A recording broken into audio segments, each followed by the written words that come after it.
Hello and welcome, I'm Arumba. Thank you for joining me. Let's play some more of our Suicidal campaign of AI bonuses. I'm going to keep calling it that until the end of time. Or until we end the series. But that's not really what it's all about now anymore, is it? It's really more about the Baltic Crusader. This is really what it's about. We should just call it Baltic Crusader.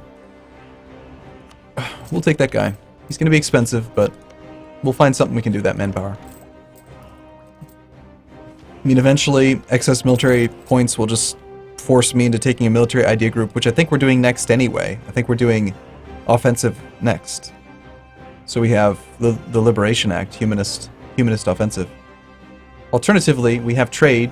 We could do trade. No, well. Is there anyone? I mean, qualities. Interesting.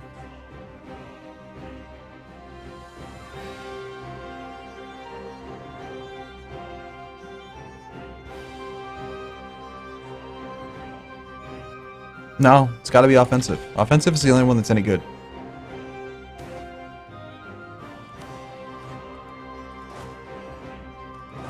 I mean, we might as well do these sieges, right?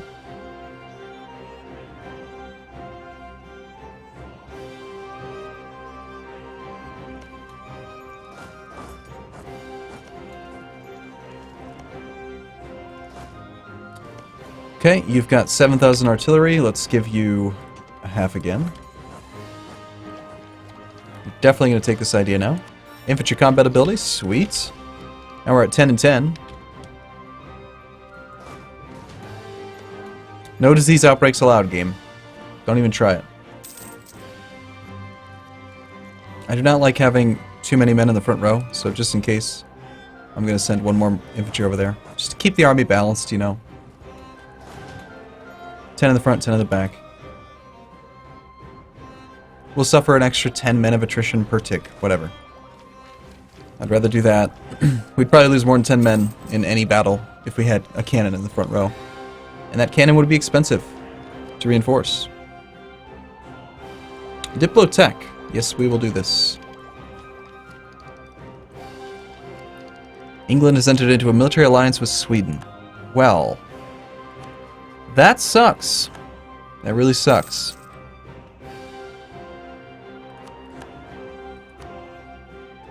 Because soon we're going to want to turn on them. And now England is going to get their navy involved, which we don't want.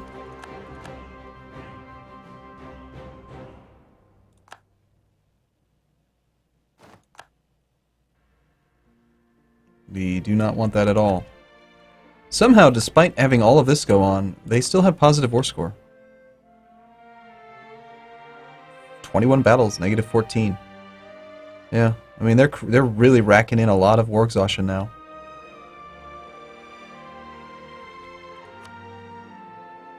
I have 18 individual war score. I could get a separate peace penalty with Lorraine, who we don't care about. Saxony and Salzburg we don't care about. Really, Bohemia is the only one that I would really be concerned about, and we have them at 190. So I think we're gonna peace out.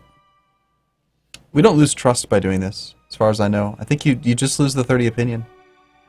You gain trust by honoring calls.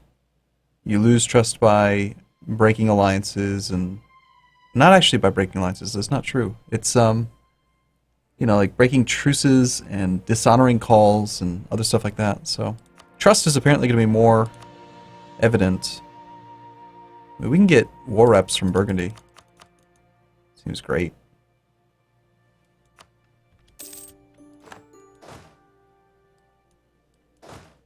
Alright, next rebellion is going to be in Estonia. Estonia, Lübeck, Riga. Lübeck. Lübeck is still kind of a problem province for us. I mean, I'm glad I acquired it, but... Supply 41. Let's head back to Danzig. Let's get our navy all together. So we're going to want to try to become friends with England, I think, as well. And then end up at war with someone that they hate so that we can break their alliance with Sweden. Or at the very least have them as an ally as well, so that if Sweden wants to attack us, they have to break their alliance with England. cannot permit this. They would accept an alliance offer right now. Might be time to upgrade. Now, I was doing some math in my head, like last night when I was about to go to sleep, because I do that sometimes. I was thinking, you know, what's the actual Monarch point cost to have an extra relationship slot? And depending on how that affects the game, is it worth it? And so the way I figured it is like, okay, so you go 1 over the limit, it's 1 Diplo point per month. So let's just say, for example, a good chunk of the game, like 50 years. Let's say for 50 years, you take an extra relationship slot. And you break down what that actually costs you.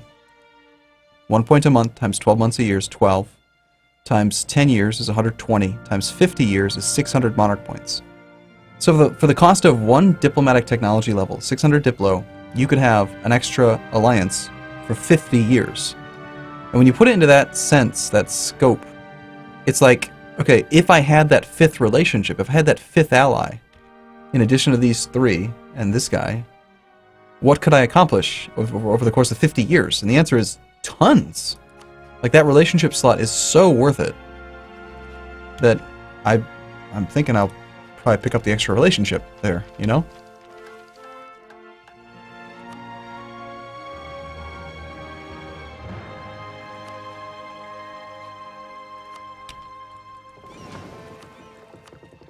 Alright, sooner or later, gotta move into the Lubick node.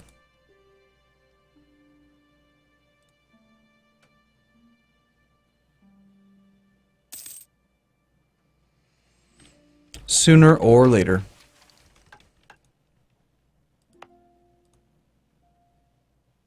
I like how many forts we have and we still have positive income. That's quite nice. The mercs are getting fairly expensive, and we could maybe start to cycle them out now that we finally have some manpower. Oh gosh, we still have merc Latin Knights. They are expensive. Let's get rid of those first. We'll replace them with 2 regular Latin Knights. I think 4 cav is actually plenty. Despite our cavalry combat ability. Now that we have a little bit of infantry combat ability, I think that just going for, you know, just basic, very, very small amount of cav is going to be fine. I was talking to Wiz, you know, the other day, like I do, and kind of complaining a little bit about the AI, because that's also what I do. And I was like noticing how, like, let's say you have two armies lined up, they're fighting each other, 10 infantry in the front row of one side, and then say 10 infantry and 2 cavalry on the other side. So what happens is they start off lined up like in a box, infantry versus infantry, 1 cav on either side of the box, flanking. And my complaint to him was like, okay, so say the side that has cav beats down the outer flank, right? Like the cav does its job and it flanks and it kills those outermost infantry. And then it gets to the point where the first infantry on the cav side can no longer reach anyone because their flanking range isn't long enough. My complaint was, why don't they sub positions with the cavalry so that the cavalry could do their job and flank? And he said, well, I'm paraphrasing a little bit here, but he basically said, well, the battle mechanics are kind of old. They're like the same as they used to be in like EU3, and at this point changing it would be damn near impossible or something. So anyway, it's a minor thing, but like it just makes me really, really not value cavalry very much, just knowing that they suck. They're stupid. You know, they don't flank well. They don't do what they're supposed to do. The only time I've seen them be like highly, highly successful is in nations where you're allowed to have really, really high amounts of cav and you could just really dominate with shock value. But I don't know. It just seems like they could be better. It's one of the reasons we're getting on a quite the side topic here, but it's one of the reasons why I'm really excited for like Stellaris and Hearts of Iron 4, because these are games that for the most part, like comparing Hearts of Iron 3 to Hearts of Iron 4, it's practically built from the ground up. I mean, it's not it's the same Clausewitz engine, so there's a lot of similarities there, but it's not the same as going from EU3 to EU4. Like when you look at the EU3 files and then the EU4 files, there are files in the EU4 directory on your computer right now that say things like EU3 dialogue. In the EU4 game, EU3 dialogue. Like, look it through the file. All kinds of references to EU3 because they ported over a lot of that stuff. But when it comes to going from Hearts of Iron 3 to Hearts of Iron 4, they didn't do that. And Stellaris, of course, is a first in its series, so it's like they're brand new games, is the way I see it. And I'm just hoping that we have some really, really cool new functionality and mechanics and stuff in those games. Should be pretty cool. You're allied with Poland. This dude is still freaking alive. We have to do something. We have to try. If I were to attack you, can I have anyone help me? I have to find out.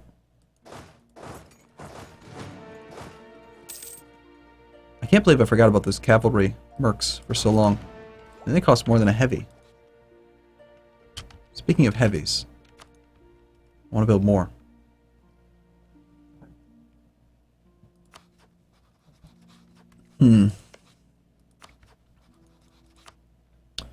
Hungary would join a war. Bohemia will not join a war until 1504. Austria is same. Sweden is still our ally. Accepting would destabilize Sweden. Why?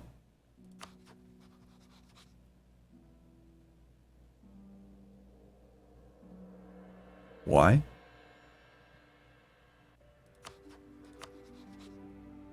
You don't have a truce with Poland. You don't have a royal marriage with Poland. You don't have military access through Poland.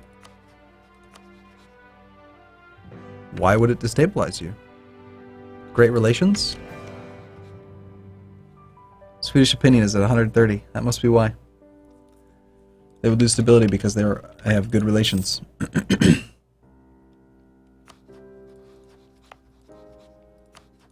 Well, it's a thing.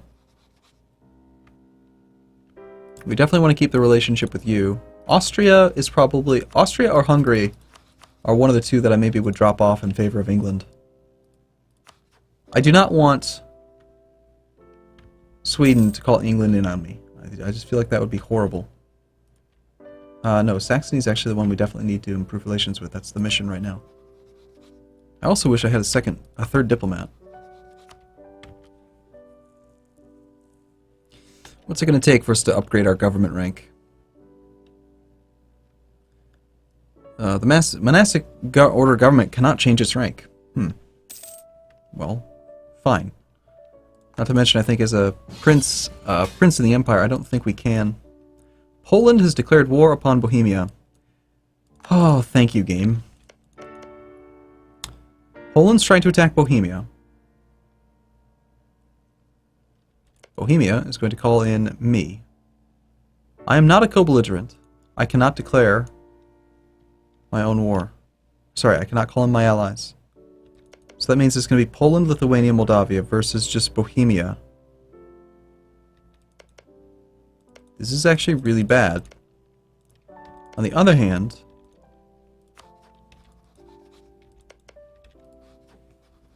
if I did declare my own war, I could call in Hungary right now. I think I might need to declare my own war in order to... What? There's a heading called Arms for Bohemia. You can't do that anymore? Really? When did that change? Can I not declare any wars? You're allied to Brandenburg and Mecklenburg. What if I attack Brandenburg? Huh. Wow. I don't remember seeing that change. Good. That's a great change. I mean, it sucks really bad for me, but that's actually a really good change. I don't know when it was implemented. I don't remember reading about it. We're going to honor the call. It's going to be a very, very, very difficult war. Tech 7 for both of them. Tech 8 for me. Bohemia's on Tech 7. Brandenburg's on Tech 7. So I've got a military tech advantage. Plus we've got tons of monarch points. Like we could potentially get a tactics advantage here throughout the course of the war. I'm going to just accept. And I'm hoping we can kill the Lithuanians, who's apparently marching into Naval. Let's wait until he's in my territory on June 28th. And then we'll accept. July 3rd, July 3rd. Do we have a higher maneuver character? We do. a 3-2 versus a 1-2 doesn't actually make any difference on our arrival time. So we'll take the 3-2. Let's just cross our fingers. Let's hope that we're the defender. We are not the defender. That's sad. Massive, massive morale advantage. Tactics advantage. Discipline advantage. Tons of cannons. No cannons for them. And we rolled okay. Not great, but okay.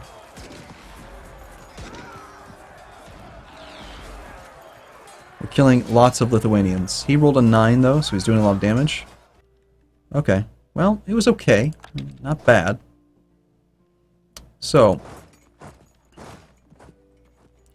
relative strength of the Alliance says that this is going to be an interesting war. They have a tech disadvantage, no cannons. Like, that's pretty significant. We might be able to make something happen just based on that alone. Unfortunately, I have rebels that are likely to fire as well. Something to consider. Now, if I can continue to isolate these armies...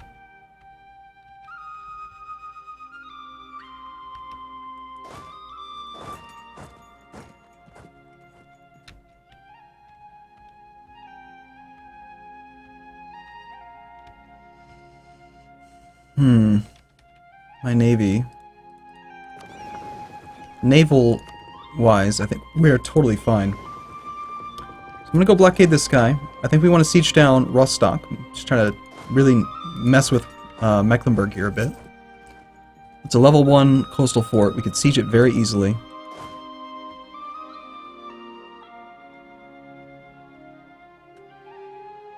Lithuania is going to shatter for a while and then they'll come back.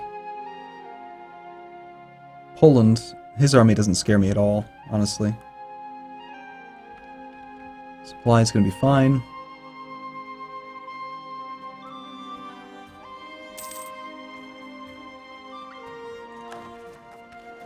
We could also still yet become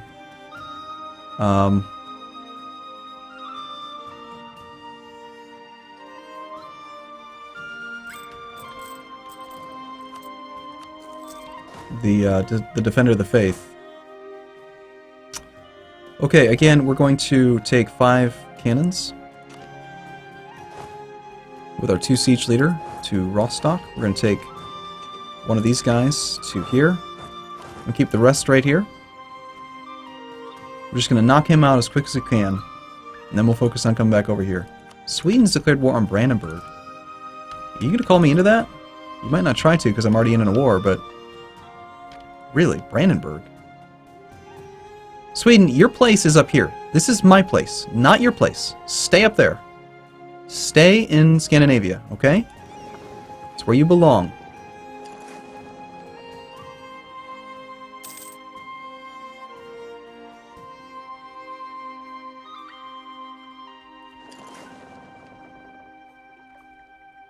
And we're going to try to get his navy. So I think that we've got a lot of advantage over him right now. This is rather silly because you've got very little artillery, but okay. Keep on spending that infinite manpower that you guys have got. We're going to continue to focus on knocking out smaller participants first. Picking good fights. Got a wall breach.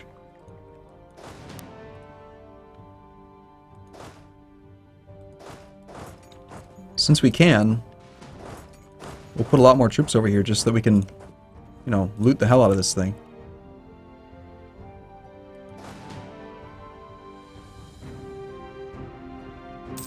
Alright, is our job done? Have we knocked out a participant? I still feel like this is a good choice. Alright, march back to Danzig. We'll reconvene. Actually, hold on. We might want to just stay on Berlin. Berlin's level 3 fort, but we've got a lot of cannons. He just, like, no. No, I'm staying here. I'm staying over here. Alright, I'm going to take a break here. I look forward to seeing you in the next video. As always, thank you for watching. I'll see you soon.